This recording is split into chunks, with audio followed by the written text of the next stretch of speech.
धर्मात्माओं को तो मैं ये कहना चाह रही थी कि उस जीव ने धर्मात्माओं को देख करके, मुनियों को देख करके, आरिका माताजियों को देख करके अथवा गुणीजनों को देख करके उसके मन में उसने आंखें बंद कर ली होगी, मुख फेर लिया होगा, मुख उल्टा कर लिया होगा। इसीलिए हे जीव, आज तुम्हारे ही कर्मों का फल है कि तुमको आज अंधेरी कोठरी में वो उल्टे मुख लटकना पड़ता।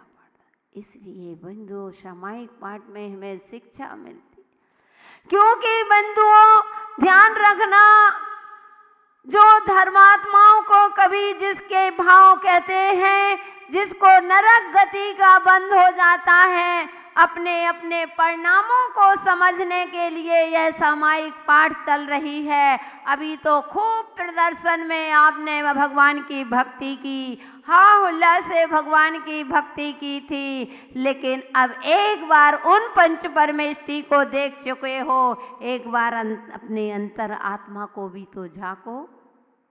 आखिर अपने अंदर बैठे भगवान को भी तो झांको, जो हमारे भगवान की भक्ति इसलिए की थी भगवान बनने के लिए।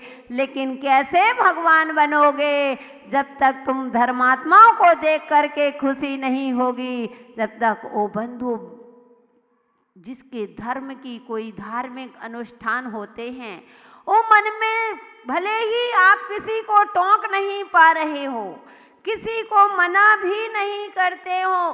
सामायिक पाठ में कहा है, अमित गति आचार्य महाराज कह रहे हैं, भले ही आपका मन कहाँ से विधान हो रहा है, कौन सा कार्यक्रम, जब देखो जब यही चलता रहता है, इतना ही आपका मन कलुषित है, समझ लेना कि मेरा नरक गति का बंध हो चुका है, मुझे नरक गति का बंध हो चुका है। इसलिए कभी भी परिणामों को विकृत मत करना।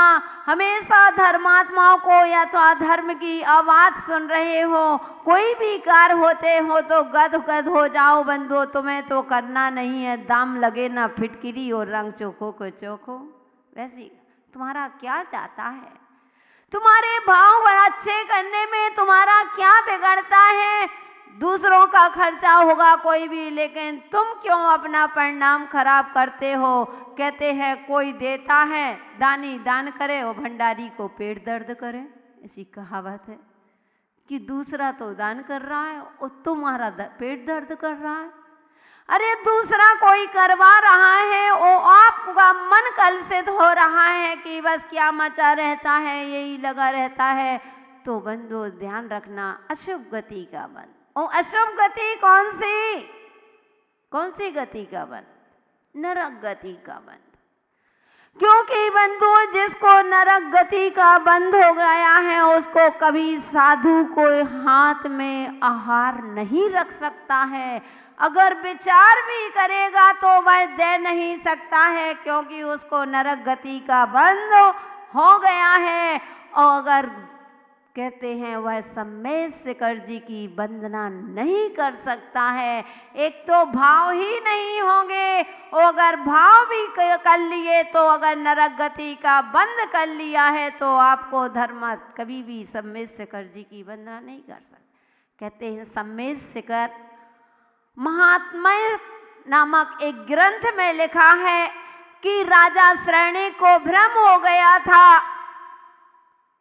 तो वह पहुंचा, उसने कहा नहीं मैं सम्मेद शिखर जी की वंदना, क्योंकि सभी को पता है कि राजा श्रेणिक को ने जब उन मुनिराज यशोधर मुनिराज के ऊपर उपसर्ग किया था, मरा हुआ सर्प डाल करके आए थे, तब उनको 70 नरक की आयु का बंध हुआ था। और जैसे ही वह घर में जाते हैं, सर्दी का समय था, रानी चेलना के मुख से आवाज निकल गई कि वो क्या करते होंगे, इतना ही कहा था।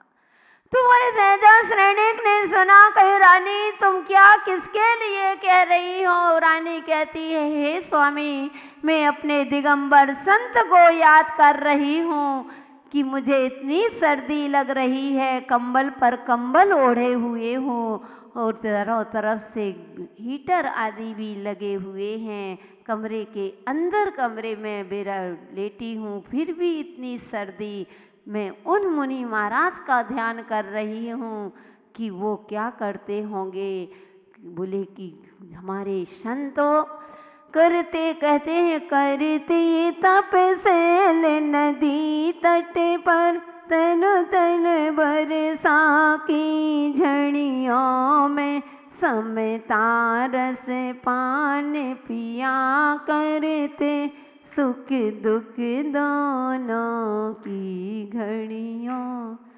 कि हमें मुनिराज सर्दी के समय में नदी के किनारे पर समाइक करते हैं और गर्मी में पर्वत के ऊपर सामायिक करते हैं और बरसात में वृक्ष के नीचे बैठ कर के ध्यान करते हैं। मैं उन मुनिराज को सोच रही हूँ वो क्या करते।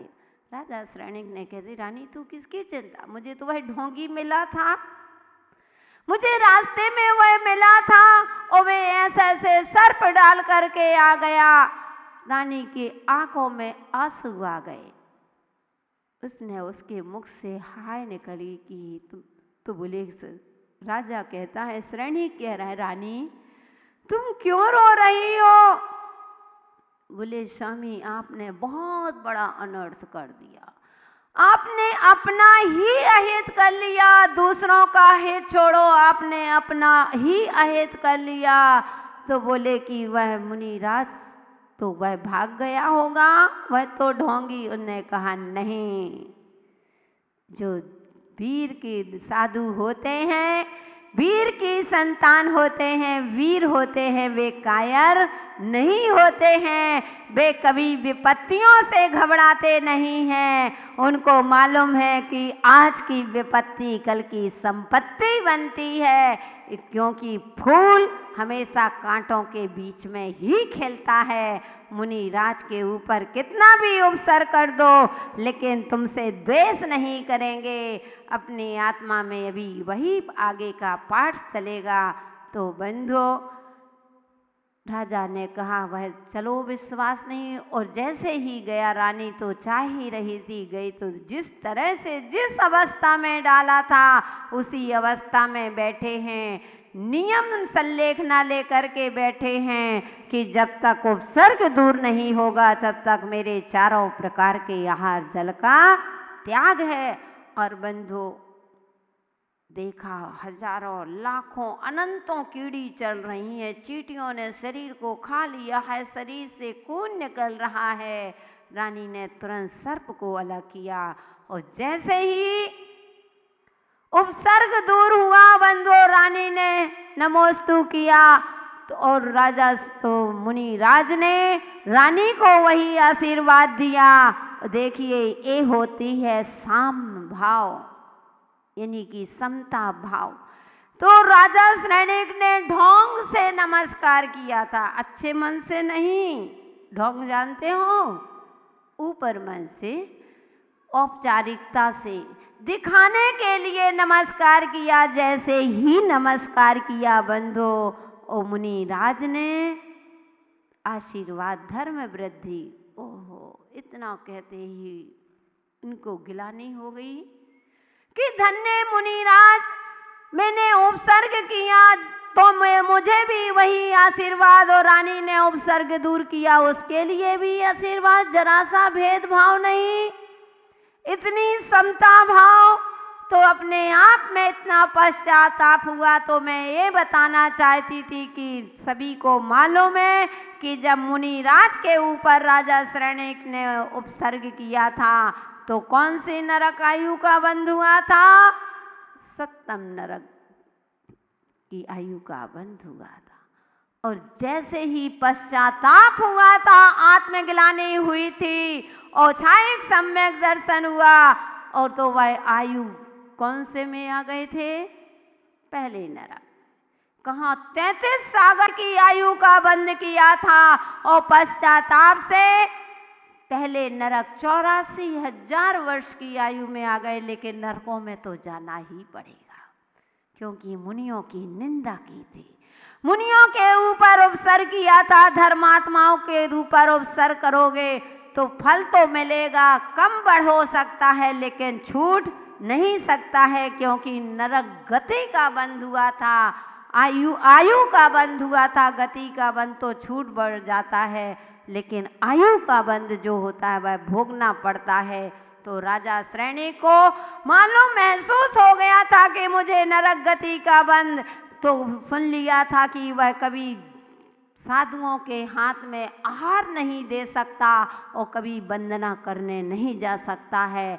उसने कहा मैं वंदना करके आऊँगा, मैं समय शेखर जी की वंदना करके आऊँगा। और बंधुओं पहुँच गया। जैसे ही पहुँचा, कहते हैं मधुवन की पहले सीढ़ी ही रखी, पैर रखा और बंधु राजा श्रेणिक की आँखें से दिखना बंद हो गया। लौट आए वापिस। नान्यथा मुनि भाषणम, कि मुनि के वाक्य कभी अन्यथा नहीं होते हैं। मुनि वाक्य प्रमाणम, के मुनियों के वाक्य प्रमाण होते हैं। ऐसे कहते हैं तीर्थंकर जैसे मुनिराज के मुख से निकला हुआ कि नरक का जिसको नरक गति का बंध हो जाता है, उसको कभी समय शेखर जी के वंदना के भाव नहीं होते हैं, कभी कर भी नहीं पाता है। लेकिन उनके बात को अन्यथा करने के लिए चला था, लौट आया। इसलिए भवभात्माओं बस यही कहते हैं कि विश्वास बना करके रखना। अगर तुम संसार में साधु बन करके प्रेम भाव रखोगे, साधु साधुओं से प्रेम रखोगे, साधु संतों से प्रेम रखोगे, तो सब मिल करके पंचसिद्धालय में मिलेंगे। अगर साधु जैसा प्रेम नहीं रखोगे, साधु से कट करके रहोगे, तो कहाँ मिलोगे? कहाँ मिलोगे? नरक गति में। अरे नरकों में जगह भी नहीं, निगोद में जाना पड़ेगा। इसलिए हमेशा गुणी जनों को देख हृदय में मेरे प्रेम उमड़ा। हमेशा खुश होना, क्या जाता है मुस्कुराने में। हमने कहा था कौन सा पैसा लगता है, थोड़ा सा मुस्कुराओ, और मुस्कुराने से वैसे ही हमने आपको बता चुके हैं कि जब फोटो खिंचाते हो तो स्माइल प्लीज कहने से 2 सेकंड के लिए मुस्कुराते हो तो तस्वीर इतनी सुंदर लगती है, और जिंदगी भर मुस्कुराओगे तो तकदीर कितनी सुंदर बनेगी बंधुओं। इसलिए अपनी तकदीर को बनाने के लिए ही यह तस्वीर की आवश्यकता नहीं, तकदीर को बनाने के लिए अनादिकाल से हमने तस्वीरों को सजाया है, उस सूरत को देखा है, लेकिन आज तक हमने अपनी तकदीर को नहीं बना पाए। तकदीर बनती है तो गुण सुप्रमोदम क्लिष्टेषु जीवेषु कृपा परतम, कि जो दुखी जीव हैं उनके ऊपर करुणा भाव रखोगे। करुणा भाव तो है नहीं, और जितने जीव दुखी हो गए, इतने नालियों में पानी जा रहा है, कहते हैं कच्चा पानी जा रहा है, क्षार भरा पानी जा रहा है नाली में, वो जीव कैसे तड़प रहे होंगे। वो तुम खुशी मना रहे हो कि वाह आज कपड़े बड़ी चकाचक दिख रहे हैं, बहुत साफ दिख रहे हैं, उसको और इनाम देते हो कि उस धोबी ने बहुत अच्छे कपड़े धोए। क्या तुम्हारे अंदर दया? कहाँ गई तुम्हारे अंदर की करुणा? वैसे ही करुणा तो वैसे ही खोती जा रही है बंधुओं। कहते हैं कि पहले पानी निकालते थे, जब कुएं से बाल्टी बिलछानी करते थे तो उसी कुएं में, और ऐसे ऊपर से नहीं कि ऊपर से डाल दी, और ऐसे कहते बाल्टी में करते थे, फिर बाल्टी नीचे और 2 रस्सी लगी रहती थी। जिसने किया होगा उस रस्सी को खींच दो बाल्टी ऊपर, कि किसी जीव को कष्ट ना हो, कोई जीव को दुख ना हो। और आजकल की माताओं को जब तक टोंटी में वो लगी है, थैली लगी है, जब तक वह सड़ ना जाए, अपने आप ना गिर जाए, जब तक बदलना नहीं है। जैन का पट्टा लिखा हुआ है। कैसी तुम्हारी करुणा? कहाँ गई तुम्हारी करुणा? जब तुम दूसरों के ऊपर दया नहीं करोगे तो क्या ऊपर वाला तुम्हारे ऊपर दया करेगा क्या? जो दोगे वही तो बोगे, जो बोगे वही तो पाओगे, जो तुम खेत में डालोगे वही तो मिलेगा। आप कहते हो कि हम सुखी नहीं, हम सुख चाहते हैं। सुख चाहते हो तो दुखी जीवों के प्रति करुणा भाव रखो। और कहते हैं कि विपरीत मध्यस्थ भावम रीत, विपरीत वृत्तों की जो मध्यस्थ जो विपरीत चल रहा है धर्म के प्रति, अथवा अपने बड़े लोग घर में समझा रहे हैं फिर भी विपरीत दशा में जा रहा है, ऐसे लोगों से हे जीव मध्यस्थ भावम। मध्यस्थ का अर्थ क्या बताया था कल हमने? मध्यस्थ का अर्थ क्या होता है? ना राग और ना हमारा द्वेष, ना हमारा तुमसे बेटा राग और ना हमारा तुमसे द्वेष। जैसी तुम्हारी गति वैसी तुम्हारी मति, जैसी करोगे स्तुति वैसी रहेगी स्थिति। इसलिए अपनी स्तुति अच्छी करें, अपनी मति को अच्छा करें, ऐसा यहाँ पर हमने देखा था। चलते हैं आचार्य महाराज दूसरे काव्य में क्या कहने जा रहे हैं। शरीरतः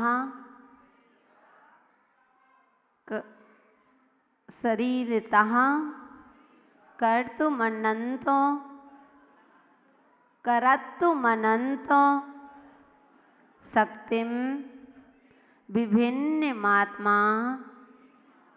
विभिन्नमात्मात् मानो मपास्त दोषम जिनेन्द्र कोशा दिव्य खड्ग यष्टिम तव प्रसादेन ममस्तु शक्ति। शरीरतः करत्तु समनंत शक्तिम विभिन्नमात्मान मपास्त दोषम जिनेन्द्र कोशा दिव्य खड्ग यष्टिम, लास्ट में है, तव प्रसादेन ममस्तु शक्तिम।